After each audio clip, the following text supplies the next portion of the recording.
And now, it's time once again for the show that gives glorious voice to 25 million business owners across the fruited plain. Radio Free Enterprise with Frank Felker.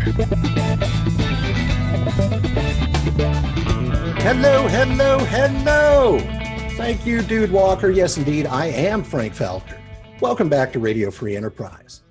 My guest today is Jeremiah Davies, founder and president of Orion Home Improvements in Merrifield, Virginia. Jeremiah, welcome to the program. Thanks, Frank. Really glad to be here with you today. Of all the types of businesses one could go into, it seems as though starting a home improvement business is one of the most popular options.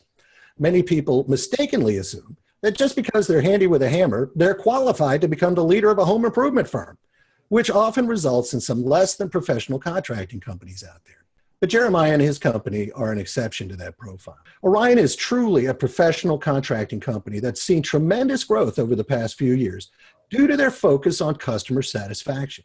I've asked Jeremiah here to share some of his elements that have made his company the success that it is today and the way it's growing going into the future. I want to start with this, Jeremiah. I want to ask you about the growth and changes that your company has experienced in just the past 2 years since you and I met in the summer of 2015. Sure. I think that when you and I met, you basically kind of found me about the time that I was right in the middle of my first kind of growth plan. What I do is I start with the end in mind, like, most successful people do. You write out a business plan or a set of goals, and you really have to have that clear, concise picture of what you want it to look like in the end.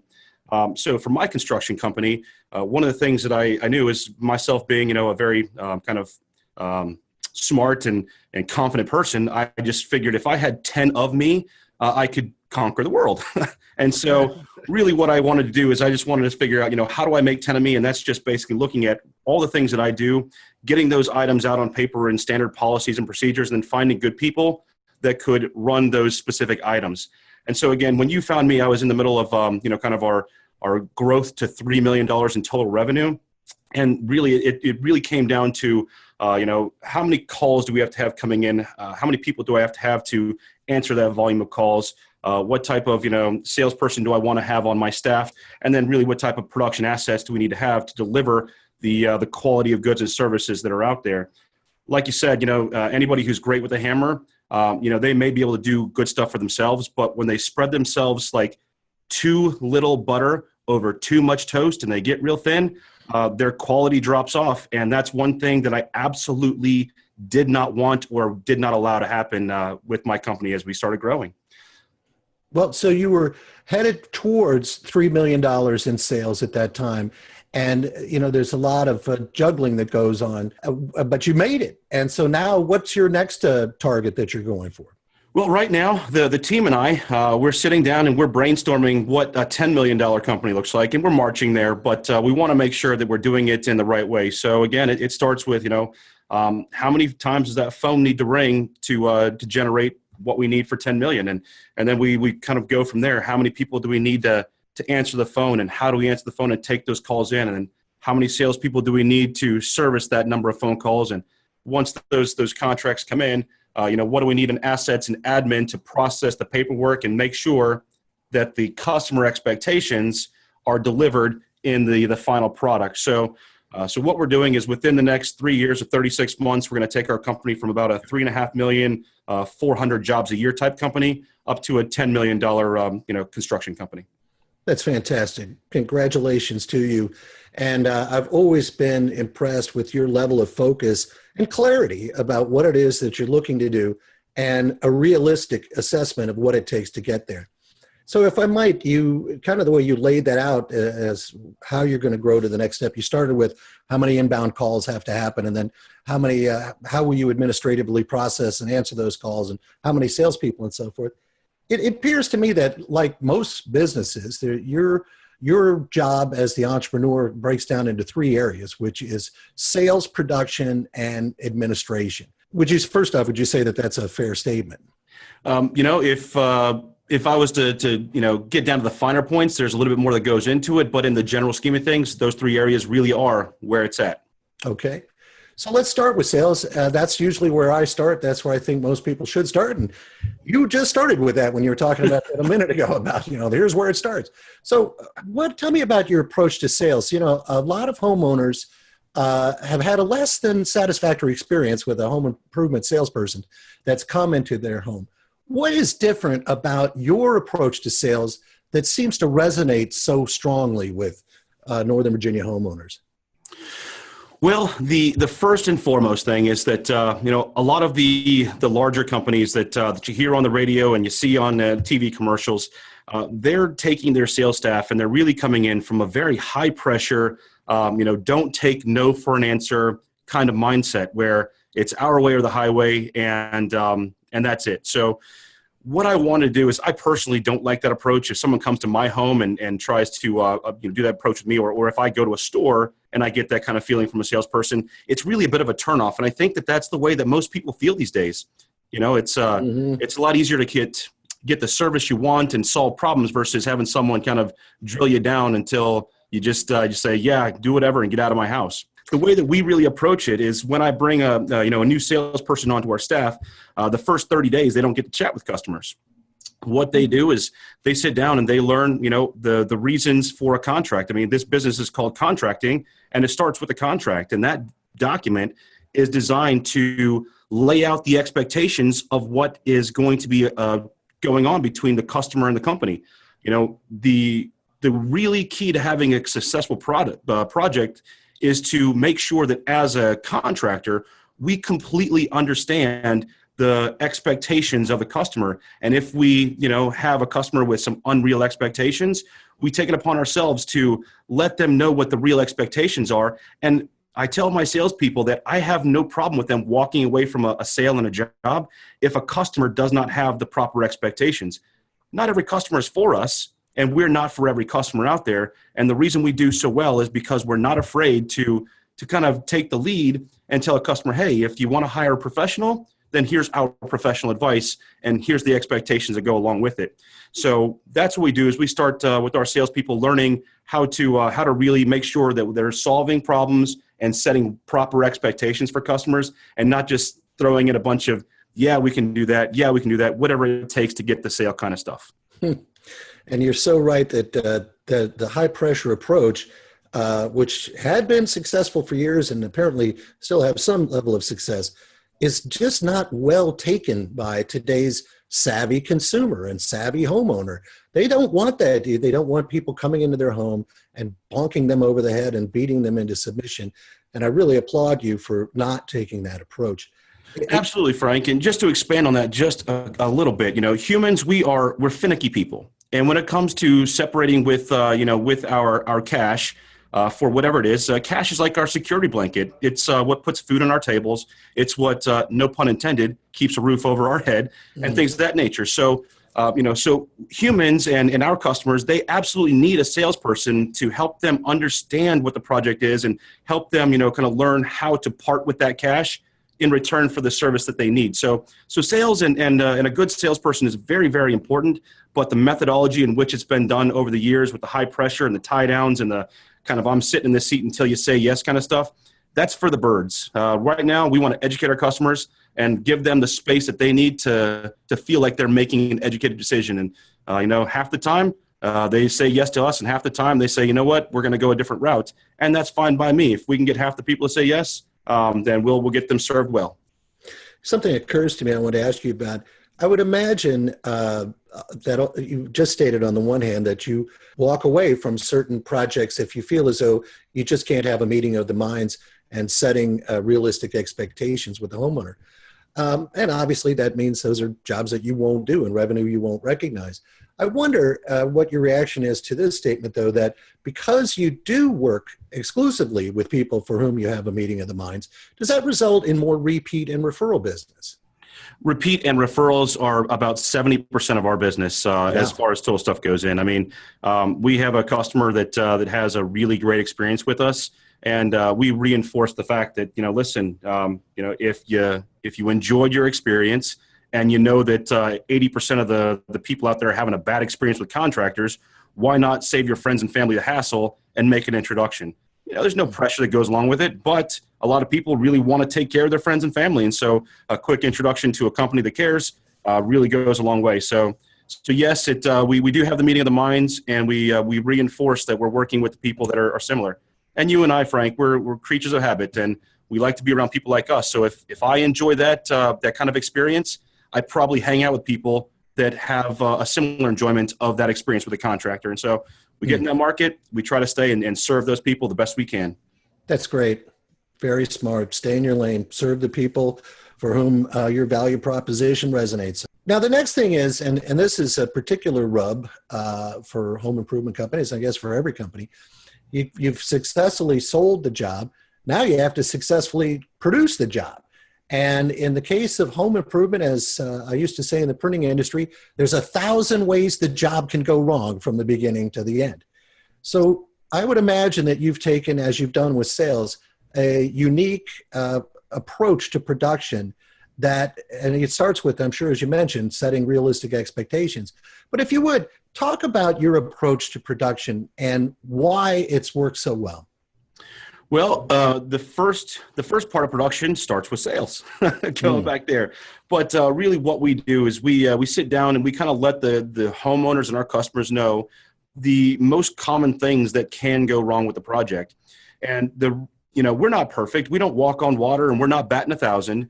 But what we do is we allow customers to understand that there are speed bumps that go along with the project, and to let them know that they can just take a deep breath and relax. They're working with a company where when those speed bumps do come up, we handle them, we get them taken care of, and we get to the other side of the project with some smiling, happy faces. And so that's the first thing, is it's just kind of really setting the expectations that, yes, things can go wrong. Now, the second part of that is, again, with the really high-pressure sales organization, you've got sales guys that all they focus on is getting a piece of paper signed and bringing a check back to the office. Whereas our team, what I expect my sales force to do is to turn in a job that has a complete labor and material order for that project, that really, in the absence of the salesman being there, that everyone can understand and get that job done right. Because the hardest thing that we do to make stuff happen on a larger scale, a company like ours, is have that translation of the conversation and the expectations with the customer, translating that through our production department into the hands of our labor. And the labor with the tool belts and the hammers and the nail guns, these guys are hardworking individuals. However, they may not have the same kind of understanding of how the business runs. So making sure we're giving them very specific items that need to be taken care of, and they understand what they're doing, and they understand what the customer expects, then we have a much higher chance of finishing it out. And the last bit of it is putting the final inspection of the job back into the salesman's pocket. Again, with our company, it's not going to be a salesman that you see once, they sign a piece of paper, and you never see him again. The same person that you talk to and set your expectations with, they're going to visit that project and visit with you at the end of the job to make sure that everything that you were promised was delivered, that the job looks the way it's supposed to, that things are cleaned up, and that when it's all said and done, that our customers have absolutely zero hesitation of saying, yes, I would recommend your company. And so that's really what it comes down to, is having that care and desire of getting that referral. And the only way to do that is to set the expectations and follow through with it. So a lot of other things that go in there are going to be, some trainings that to keep our people up with modern and practices and techniques, and making sure that we're putting the proper materials and products in front of our customers and on their homes.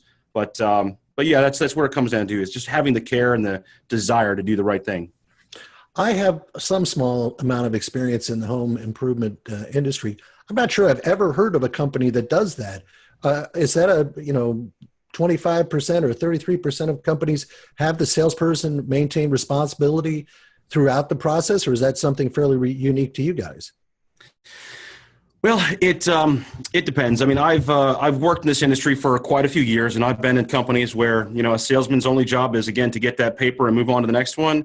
And then I've also worked in companies where it's your project from beginning to end as a salesperson. So I simply prefer to surround myself with like-minded individuals, and so my sales force, I want to make sure that they are emotionally attached to our customers and absolutely want to be the service providers. I don't want someone that just simply is looking after getting a quick commission check and moving on to the next one. I want to hire someone that lives and breathes our core values. That's just great. That's just great. I just painted such a wonderful picture of people who are the whole team and the level of communication going on from beginning to end.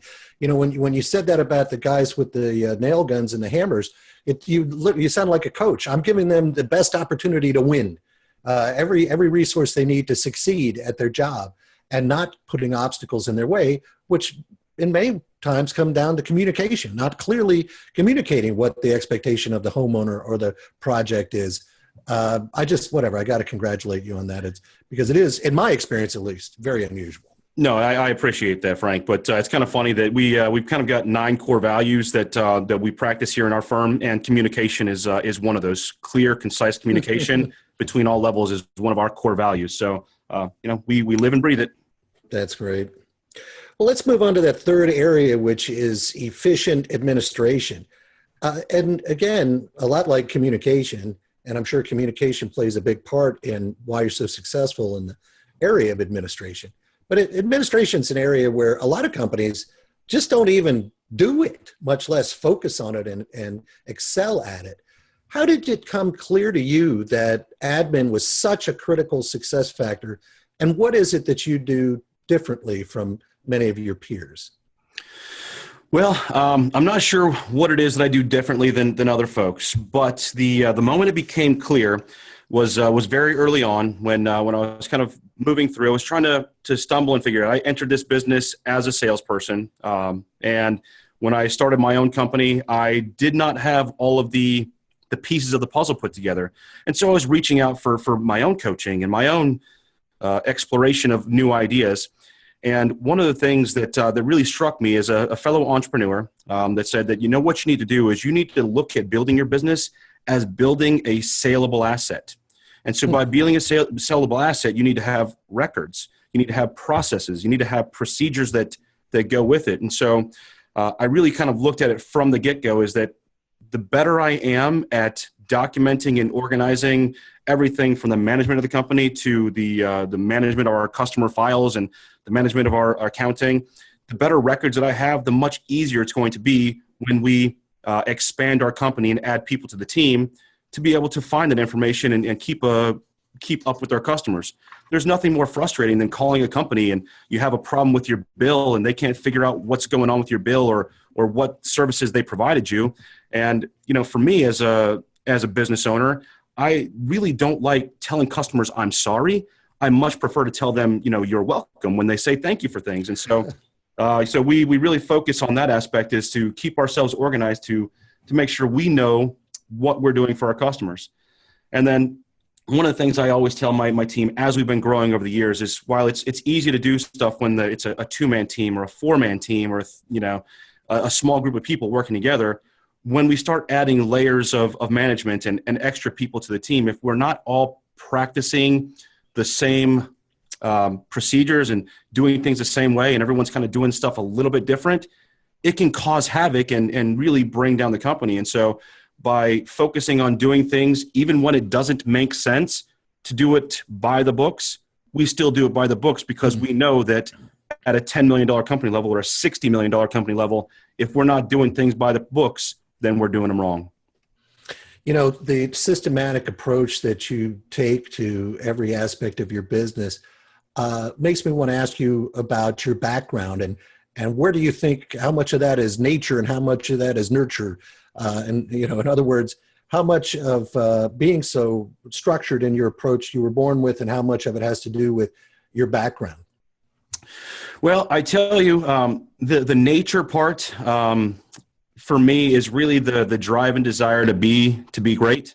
Mm-hmm. I was born with a cleft lip and a palate. So when you take a look at me, I have a little bit of a facial deformity, and kids are cruel. So I didn't have the easiest upbringing as a child. But I knew that if I succeeded, say in wrestling or on the track field or try to get good grades, I didn't have to look the part to get the accolades of being good. So having that drive and desire was the nature, I guess, just coming up. The nurture part, if you can call nurture, is my time in the Marine Corps which really gave me the structure and the discipline to understand that there's a reason to do stuff by the books. And I'll just give you a quick example. And this is something that's always stuck with me, and I really kind of talk to my team about. When you're in the military, and especially in an infantry unit, and you're getting ready to go out onto a combat patrol or just out somewhere, one of the things that's going to happen is you're going to have a gear inspection. You're going to have the platoon commander, the platoon sergeant is going to walk through, and they're checking everyone's pack and weapons and pack out to make sure that the first aid kit is in the same place for everyone, that the extra ammunition is in the same place for everyone, that the water, that the extra socks, that everything is in the same place for everyone. And this is so that in the heat of the moment, when all heck is breaking loose and you need to get something, it doesn't matter if you look to the left or right, you can reach into your buddy's pack and pull out exactly what you need because you know where it's at.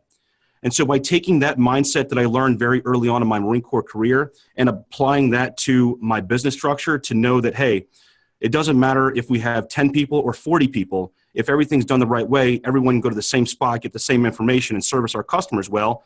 That has what, the nurture part of the Marine Corps gave me as far as the discipline to have the structure. Wow. I'm so glad I asked you that question. And I must admit, I never looked at the Marine Corps as being a nurturing organization before. I know, right? Yeah, they have a tendency to nurture you in a very different way, and I'm glad it happened. But I still have a shuddering nightmare every now and again. That's great. Yeah, well, they really do care. There's no question about that. They really are passionate about what they do, and what a tremendously informative answer you just gave me, and an inspiring one. Thank you for that.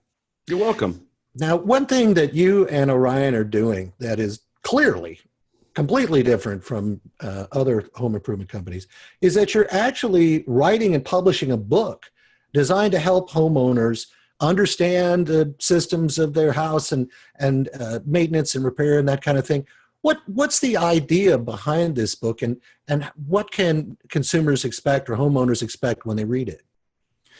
Well, it's all about making sure that customers have a good experience. And I don't care if it's with me or they choose to do business with somebody else, or if they're halfway across the world and they need to read this book to get some information. What we find is that about 80% of people who purchase a contracting project and go with a kind of a lower price, on those bids that they get, they're not satisfied with the job as it finishes out. And so by taking that mindset and saying, hey, guess what? Somebody does not know how to hire a contractor and how to vet the contracting process. Why can't I help them and teach them how to do it? And so that's really what the inspiration was behind there, is to help people understand what goes into it, and not just taking some chuck in a truck that's out to, keep his crew busy and put some food on the table, which is important, but they may not have the customer's best interests at heart. They may be just trying to do something, like I said, to put a little bread in their pocket and stay busy, versus a company who's looking to solve problems and understand what the needs are and deliver a great service. And a customer doesn't know the difference between the two. They think, I have a roof or I have siding, it needs to be replaced. How much does it cost? And that's it. But there's so much more that goes into it, especially just the selection of a contractor and what questions to ask. So by putting this stuff out there in the world for people to understand, a small investment of time into reading this and educating themselves is going to save them thousands of dollars and possibly potentially weeks of headaches and trying to get stuff done because they chose the wrong contractor or the wrong project. That's great stuff. What you just described there is what I call the generous educator and sincere advocate for the success of his audience. And, the type of experience that you've had in home improvement and working hundreds and hundreds of different projects was like you mentioned that average person might do it once or twice in a lifetime, but you do it 20, 30, 40 times a month. Clearly your perspective on these topics are very valuable to people. And I really congratulate you for taking the time and trouble to put that information together for people. And I know homeowners will get a lot out of it. Well, I'll put a link to your LinkedIn profile, a link to your website also in the show notes page for this episode. Is there a phone number that people could reach out to you on? Absolutely. If they want to dial 571-354 571-354-0331. Again, that's 571-354-0331. You're going to get the best admin reception in the area. Take that phone call and help you with whatever question you may have. I would not be surprised that will be their experience. Jeremiah Davies, thank you so much for joining us today. Frank, it's always a pleasure talking with you, and I can't tell you how much I appreciate the opportunity. Thanks again to Jeremiah Davies, and thank you for listening.